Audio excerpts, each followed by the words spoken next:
Alors cette fois, on va étudier le signe de f de x à l'aide du tableau de variation de f. On a déjà trouvé la valeur pour laquelle f de x s'annule, c'est pour la valeur a qui est compris entre 4 et plus l'infini. Donc à partir de là, on va commencer à analyser les différentes parties de ce tableau pour en déduire le signe.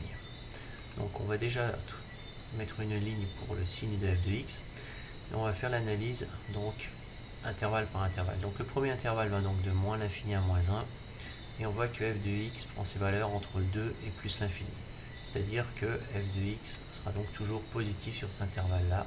Donc on peut déjà mettre un signe plus. Sur le deuxième intervalle qui va de moins 1 à 4, on voit que f de x prend ses valeurs entre 2 et 3.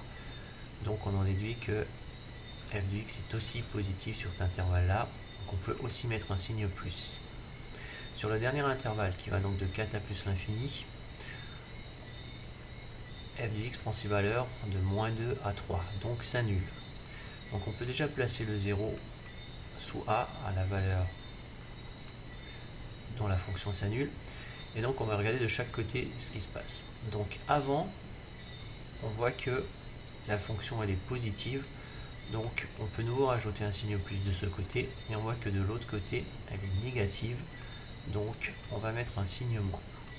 Voilà, donc à partir de là, notre tableau de signes est complet.